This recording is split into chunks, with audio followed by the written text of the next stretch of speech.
City cable న్యూస్కు స్వాగతం. ఇక వార్తల వివరాల్లోకి వెళ్తే, స్పీకర్ పదవీ స్థానానికి మరింత గౌరవం పెరిగేలాగా పనిచేస్తానని ఆంధ్రప్రదేశ్ రాష్ట్ర శాసనసభ స్పీకర్ చింతకాల అయ్యన్న పాత్రుడు అన్నారు. శాసనసభ స్పీకర్గా ఎన్నికై బాధ్యతలు చేపట్టిన అనంతరం అయ్యన్న పాత్రుడు శనివారం తొలిసారిగా విశాఖపట్నం విచ్చేశారు. ఈ మేరకు అయ్యన్న మీడియాతో మాట్లాడుతూ, అతి చిన్న వయసులోనే రాజకీయాలకు వచ్చిన తనకు ఎన్టీఆర్ మంత్రి పదవి ఇచ్చారని, ఇప్పుడు చంద్రబాబు నాయుడు స్పీకర్ పదవి ద్వారా అత్యున్నత గౌరవం ఇచ్చి ప్రధాన బాధ్యతలు అప్పగించారన్నారు. ముఖ్యమంత్రి నమ్మకాన్ని నిలబెట్టుకుంటానని, పరిమితులకు లోబడి హుందాగా పనిచేస్తారని పేర్కొన్నారు. అంతకుముందు విశాఖ అంతర్జాతీయ విమానాశ్రయం చేరుకున్న ఆయనకు విశాఖపట్నం జిల్లా in charge collector Mayur Ashok, police commissioner doctor A Ravishankar, Anakapalli జిల్లా కలెక్టర్ రవి పటన్ శెట్టి, ఎస్పీ మురళీకృష్ణ, తూర్పు నియోజకవర్గ MLA Velagapudi Ramakrishnababu, RDO Hussain Sahib, police అధికారులు విశాల్ గుని, మేకా సత్యబాబు, స్థానిక నాయకులు, ఇతర అధికారులు పుష్పగుచ్చాలు అందజేసి ఆత్మీయ స్వాగతం పలికారు. జిల్లాలకు చెందిన నేతలు, అధికారులు స్పీకర్ను మర్యాదపూర్వకంగా కలిసి శుభాకాంక్షలు తెలిపారు. అతి చిన్న వయసులో ఎన్టీ రామారావు గారి ఆశీర్వాదంతో రాజకీయాల్లోకి వచ్చా. 25 సంవత్సరాల వయసులో ఈ 42 సంవత్సరాల్లో తెలుగుదేశం పార్టీ ఎన్టీ రామారావు గారి కానీ చంద్రబాబు నాయుడు గారిని నాకు అనేక అవకాశాలు ఇచ్చారు. మంత్రి చేశా, ఎంపీ చేశా, అన్నీ చేశాను. ఇది అత్యున్నతమైన పోస్ట్, ఇది గౌరవమైనటువంటి పోస్ట్, ఇది స్పీకర్ పదవి అనేది. అది కూడా నాకు ఇచ్చి గౌరవించినందుకు నాకైతే చాలా సంతోషంగా ఉంది. ఉత్తరాంధ్ర జిల్లా నుంచి మన జిల్లాల నుంచి మళ్ళీ స్పీకర్ పదవి ఇచ్చినందుకు ఆనందంగా ఉంది. ఒక మంచి నమ్మకంతో నాకు చంద్రబాబు గారికి అవకాశం ఇచ్చారు. ఆ నమ్మకాన్ని ఒమ్ము చేయకుండా ఆ చైర్కి గౌరవం వచ్చేలాగా నేను బిహేవ్ చేస్తానని చెప్పి మీ అందరికీ చెప్తున్నాను. దేవాలయం లాంటి ఆంధ్ర విశ్వవిద్యాలయాన్ని మాజీ vice chancellor PVGD Prasad Reddy రాజకీయ కేంద్రంగా మార్చి బస్టు పట్టించారని కూటమి ప్రజాప్రతినిధులు ధ్వజమెత్తారు. Bheemili MLA Ganta Srinivasarao, Anakapalli MP CM Ramesh, Visakha తూర్పు ఎమ్మెల్యే వెలగపూడి రామకృష్ణబాబు, దక్షిణ ఎమ్మెల్యే వంశకృష్ణ శ్రీనివాసులు శనివారం ఆంధ్ర విశ్వవిద్యాలయాన్ని సందర్శించిన అనంతరం మీడియాతో మాట్లాడారు. ప్రసాద్ రెడ్డి తన పదవికి రాజీనామా చేసినంత మాత్రాన ఆయనతో పాటు అతను చేసిన అరాచకాల్లో భాగస్వాములైన వాళ్ళని ఎవరినీ వదిలిపెట్టే సమస్య లేదని వెల్లడించారు. పవిత్రమైన ఆచార్య వృత్తిలో ఉంటూ వైసీపీ కార్యకర్తగా జగన్మోహన్ రెడ్డి చెప్పినట్లుగా అమలు చేసి విశ్వవిద్యాలయాన్ని వైసీపీ ఆఫీసుగా మార్చారని మండిపడ్డారు. సుమారు 100 కోట్ల రూపాయలు ఏఈ నిధుల్ని దుర్వినియోగం చేశారని, అర్హత లేకపోయినా నచ్చిన వాళ్ళకి వందల సంఖ్యలో ఉద్యోగాలు ఇచ్చి పునర్వాస కేంద్రంగా మార్చారని విమర్శించారు. ప్రపంచంలో ఎక్కడా లేని విధంగా రీరెవల్యూషన్ విధానం ప్రవేశపెట్టి వైసీపీ పార్టీ వ్యక్తులకు పీజీ పట్టాలు ఇచ్చారని తెలిపారు. ఏఈ నుంచే వైసీపీ జెండాలు, నగదు పంపిణీ జరిగిందన్నారు. సిబ్బందిని, విద్యార్థులను ప్రసాద్ రెడ్డి వేధించారని, భద్రత పేరుతో ఎవరిని రాకుండా కట్టదిద్దం చేశారని పేర్కొన్నారు. ముఖ్యమంత్రి చంద్రబాబు, విద్యాశాఖ మంత్రి లోకేష్ నేతృత్వంలో ఏఈలో విద్యా ప్రమాణాలు మెరుగుపరిచి పూర్వవైభవం తీసుకొస్తామని చెప్పారు. ఈ సందర్భంగా కూటమి కార్యకర్తలు మాజీ వీసీకి వ్యతిరేకంగా నినాదాలు చేశారు. ఈరోజు ఈ ప్రోగ్రాము ఉందని తెలిసి ప్రసాద్ రెడ్డి వైస్ ఛాన్సలర్ గా రాజీనామా చేయడం జరిగింది. అతను రాజీనామా చేసినంత మాత్రాన అతన్ని వదిలే సమస్య లేదు. ఎందుకంటే ఒక మంచి విశ్వవిద్యాలయాన్ని, దేశంలోనే మంచి పేరున్న విశ్వవిద్యాలయాన్ని అతను వైఎస్ఆర్ కాంగ్రెస్ పార్టీ కార్యాలయంగా మార్చేశాడు. విద్యార్థులు భవిష్యత్తు కూడా చూసుకోకుండా ఇది ఇక్కడ నుంచి రాజకీయ కార్యకలాపాలు చేశాడు అతను. అయితే ఈ యూనివర్సిటీ అతని కార్యాలయం నుంచే,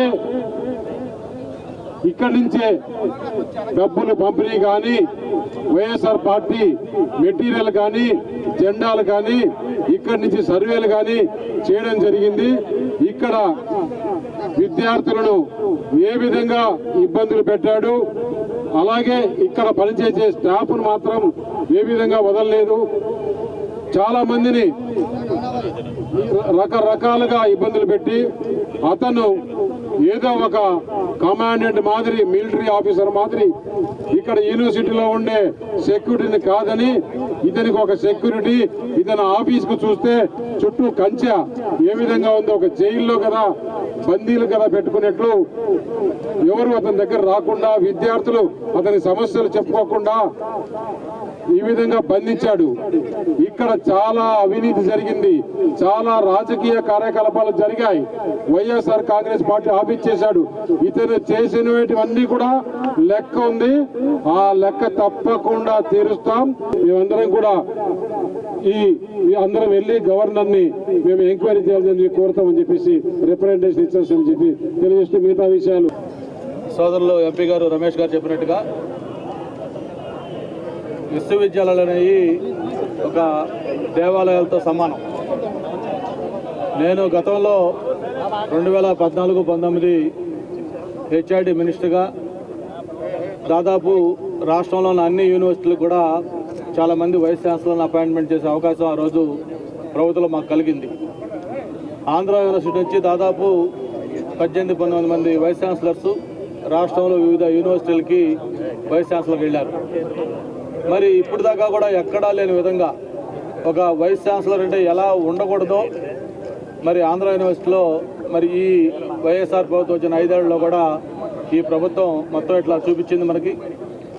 ఇప్పుడే మనం చూస్తూ ఉన్నాం. ఎవరైనా యూనివర్సిటీ గతంలో రిజిస్టర్ ఆఫీస్కి ఛాన్సలర్ ఆఫీస్కి వస్తే శుభ్రంగా కారు ఇట్లా వచ్చి ఇక్కడ దిగి లోపలికి వెళ్ళి అధికారులు కూడా కలిసేవాళ్ళం. అటువంటిది ప్రత్యేకంగా ఒక కంచె. ఈ కంచె కూడా ఎలా ఉందంటే ఏదో రాజమండ్రి సెంట్రల్ జైలు లేకపోతే ఇక్కడ మన దగ్గర ఉన్న ఈ సెంట్రల్ జైల్స్ ఇటువంటి వాటిల్లో ఖైదీలను కలవాలంటే వెళ్ళాలంటే ఏ విధంగా గేట్లు దాటుకు వెళ్ళాలో అలాంటి ఒక కంచెలు ఏర్పాటు చేశారు. మామూలుగా అయితే విశ్వవిద్యాలయాలకు ఇటువంటి అవసరం లేదు. మేము ముందు వైస్ ఛాన్సలరు నిన్న రిజైన్ చేసిన తర్వాత ఇప్పుడు ఇన్ఛార్జి రిజిస్ట్రార్ అందరూ వచ్చారు. కొత్త వైస్ ఛాన్సలర్లో వస్తారు. వైస్ ఛాన్సలర్ కూడా తెలియజేస్తా ఉన్నాం. ముందు పాత యూనివర్సిటీ ఎలాగుందో ఈ ఇనప గేట్లు కంచెలు అవన్నీ కూడా తీసేసి ఒక సాధారణ university register office vice chancellor కార్యాలయం ఎలా ఉంటుందో అలాగా ఉండే విధంగా ఏర్పాటు చేస్తాం. తప్పకుండా చంద్రబాబు నాయుడు గారి నాయకత్వంలో ప్రత్యేకించి యువ నాయకులు నారా లోకేష్ గారు ఎడ్యుకేషన్ మినిస్టర్గా బాధ్యతలు తీసుకున్నారు. మళ్ళీ ఆంధ్ర యూనివర్సిటీకి ఆ పూర్వ వైభవం ఖచ్చితంగా తీసుకొచ్చే ప్రయత్నం స్థానికంగా ఉన్న మేమందరం కూడా చేస్తాం. మళ్ళీ యూనివర్సిటీగా ఓల్డ్ గ్లోరీ తెస్తామని చెప్పి కూడా మరొకసారి తెలియజేసుకుంటూ ఈ 5 ఏళ్లు కూడా ఎవరైతే బాధితులుగా ఉన్నారు, ఎవరైతే వైస్ ఛాన్సలర్ వల్ల వాళ్ళు ప్రమోషన్స్ విషయంలో కానీ మిగతా ఇతర విషయాల్లో ఇబ్బందులు పడ్డారో వాళ్ళందరికీ కూడా తగిన న్యాయం జరుగుతుంది. ఎవరైతే ఊరిగా అవుట్ ఆఫ్ ది వే వచ్చి బెనిఫిట్స్ పొందారో వాళ్ళందరూ కూడా శిక్షించబడతారని చెప్పి కూడా మరొక్కసారి తెలియజేసుకుంటూ ప్రజల కొరకు ప్రజా సమస్యల పట్ల చిత్తశుద్ధితో పనిచేయాలని జిల్లా పరిషత్ చైర్పర్సన్ జల్బిల్లి సుభద్ర అధికారులను ఆదేశించారు. శనివారం చైర్పర్సన్ సుభద్ర 1 నుండి 7 వరకు జిల్లా పరిషత్ సమావేశ మందిరంలో జరిగిన స్థాయి సంఘ సమావేశంలో ఆమె మాట్లాడుతూ ప్రతి సంక్షేమ పథకంపై అధికారులు సంపూర్ణ అవగాహన కలిగి ఉండాలని, ఆ దిశగా స్థాయి సంఘ సమావేశాలలో చర్చించుకోవాలని సూచించారు. ముఖ్యంగా ప్రజా సంక్షేమానికి అభివృద్ధికి అధిక ప్రాధాన్యత ఇస్తూ సామాన్య ప్రజల ఆర్థిక పురోగతికి తోడ్పాటు అందించాలని సుభద్ర అధికారులకు దిశానిర్దేశం చేశారు. అనంతరం ప్రజా సంక్షేమ పనులు, ప్రణాళికలు, ఆర్థిక సంఘం, వైద్య, ఆరోగ్యం తదితర అంశాలపై చర్చ జరిగింది. సమావేశంలో భాగంగా వివిధ శాఖల అధికారులు ఆయా శాఖలకు సంబంధించిన ప్రగతి నివేదికలను ముందుగా చదివి వినిపించారు. వాటిపై సభ్యులు పలు సమస్యలు స్పందించగా ఆయా శాఖల అధికారులు బదులిచ్చారు.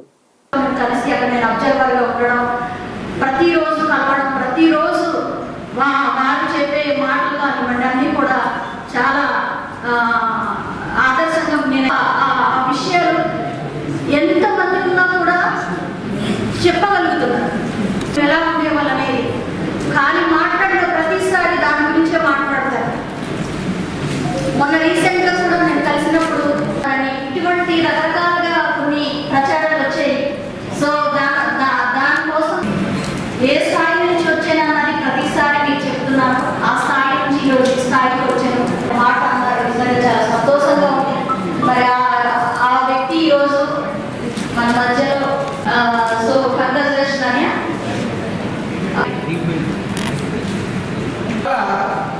స్థానిక సంస్థల్లో ప్రజల చేత ఎన్నుకోబడినటువంటి ఎంపీటీసీ సభ్యులు కానీ వాళ్ళు అధికారంలో ఉన్నారు. దయచేసి వాళ్ళకి ప్రోటోకాల్ ప్రకారం ప్రభుత్వ పథకం ఏదైనా కానీ మేము కూడా ప్రజల చేత ఎన్నుకోబడ్డ వాళ్ళం కాబట్టి వాళ్ళ చేత ఇనాగ్రేట్ చేయిస్తూ ఎవరైతే ఆ పార్టీకి సంబంధించినటువంటి నాయకులు కార్యకర్తలు ఉంటే వాళ్ళని కూడా వాళ్ళని గౌరవించొద్దని అనట్లేదు, వీళ్ళని అవమానపరచొద్దని చెప్పి తగిన బాధ్యత తీసుకోవాల్సిందిగా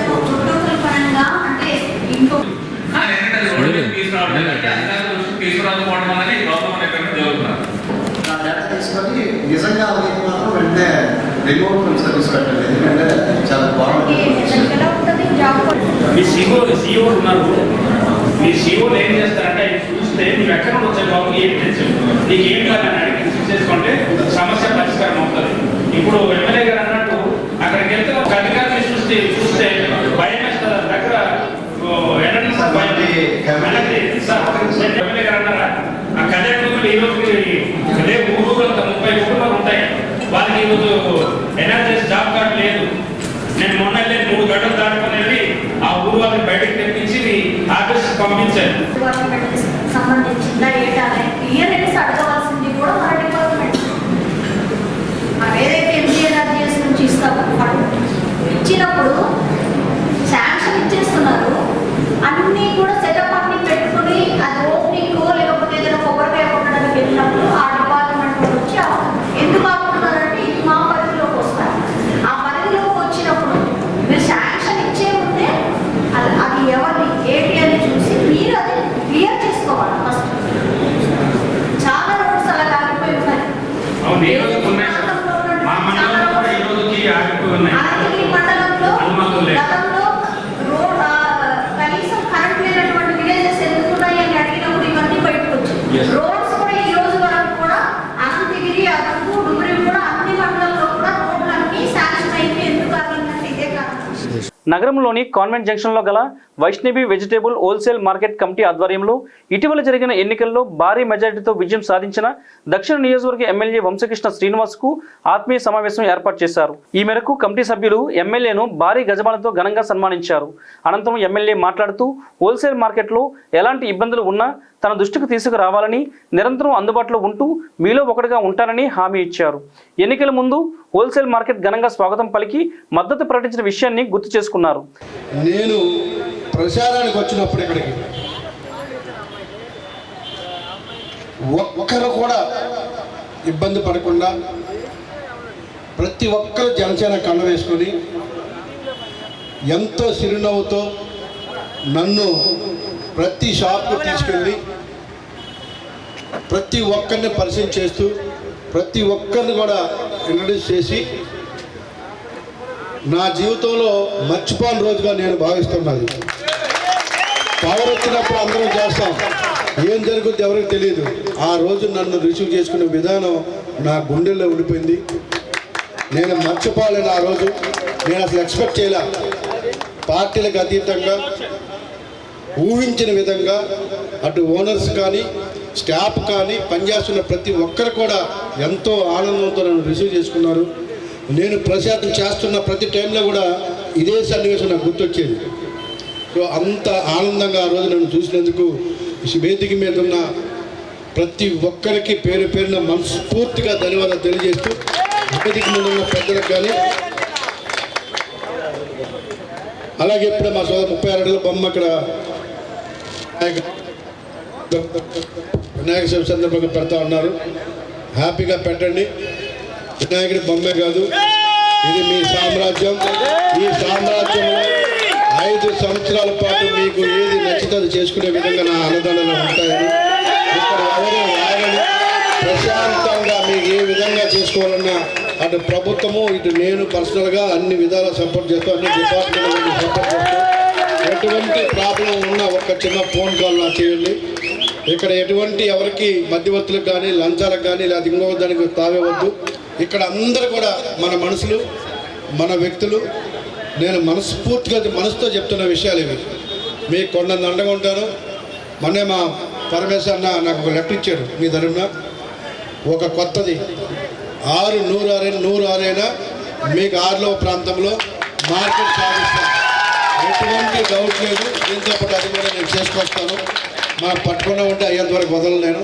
ఖచ్చితంగా చేసుకొస్తాను. మీరు ప్రశాంతంగా వ్యాపారం చేసుకోండి. ఎక్కడ చిన్న మాకు మంచి పేరు వచ్చే విధంగా ఏ కార్యక్రమం చేసినా మీ దగ్గర ఏం ఎక్స్పెక్ట్ చేయం. రాజకీయాలు అతీతంగా ఉంటారు నాలాంటి వాళ్ళు. మీ దగ్గర ఏం ఎక్స్పెక్ట్ చేయం. ఎప్పుడన్నా మళ్ళీ కంటెస్ట్ చేస్తే ఓటు మాత్రం ఎక్స్పెక్ట్ చేస్తాం. దానికి ఇక చిన్న మచ్చ తేకుండా నాతో ఉన్నవాళ్ళు కానీ మీరు కానీ ప్రతి ఒక్కరికి ఏమైనా హెల్ప్ చేసే విధంగా ఉండాలి. కష్టంలో ఉన్న హెల్ప్ చేసే ఉండాలి. నాకు మంచి పేరు తేవాలని చెప్పేసి ఉన్న ప్రతి ఒక్కరిని కూడా మనస్ఫూర్తిగా కోరుకుంటూ భవిష్యత్తులో ఏ చిన్న అవసరం నా ద్వారా వచ్చినా మీకు అందుబాటులో ఉంటాను. మీకు ప్రతి ఒక్క దానికి కూడా స్పందిస్తా. ప్రతి ఒక్క విషయంలో మీకు కష్టం ఎవరికి కష్టం వచ్చినా కూడా నా వంతు సహకరిస్తానని చెప్పేసి ఈ సభాముఖంగా మీ అందరికీ మాటిస్తూ మీరు చూపించిన ప్రేమానురాగాలకు నేను రుణపడి ఉంటా, జీవితకాలం మిమ్మల్ని గుర్తుపెట్టుకుని ఉంటా. దక్షిణ నియోజకవర్గం ఎమ్మెల్యే వంశీకృష్ణ గారిని మన హోల్సేల్ మార్కెట్ తరపున సన్మానించుకోవడం మా అందరి అదృష్టంగా భావిస్తూ, ఆయనకి మా యొక్క సమస్యలన్నీ కూడా తెలుసు కాబట్టి అందులోనే లోకల్ ఎమ్మెల్యేగా ఆయన ఈ విషయాలన్నీ మార్కెట్ సమస్యలన్నీ ఆయనకి బాగా తెలుసు. దాని మీద ఆయన హామీ కూడా ఇచ్చారు. ఈ మార్కెట్ని ఎవరు పట్టించుకున్నా పట్టించుకోకపోయినా ఆయనకి మా సమస్యలు వినిపించాం. ఈ మార్కెట్ ఇక్కడి నుంచే మొత్తం విశాఖపట్నం కాదు, మొత్తం విజయనగరం కానీ, అనకాపల్లి కానీ, శ్రీకాకుళం కానీ ఇక్కడి నుంచి ఇంగ్లీష్ వెజిటేబుల్స్ అన్నీ కూడా ఇక్కడి నుంచే సప్లై జరగడం జరుగుతుంది. కాబట్టి లోడింగ్ అన్లోడింగ్కి మాకు పాయింట్ కావాలని అడిగితే ఆర్లో సైడ్ మాకు ఒక 7-8 ఎకరాలు మార్కెట్ ఏర్పాటు చేస్తామని ఆయన హామీ ఇచ్చారు. మీ అందరం కూడా సంతోషంగా దాన్ని యాక్సెప్ట్ చేసి మళ్ళీ ఎటువంటి ఎమ్మెల్యే గారిని గెలిపించుకోవాలని మా కోరిక. ఈ సందర్భంగా కమిటీ సభ్యులు నిర్వహించిన భారీ అన్నదాన కార్యక్రమంలో ఎమ్మెల్యే వంశీకృష్ణ శ్రీనివాస్ పాల్గొని అన్న వితరణ చేశారు.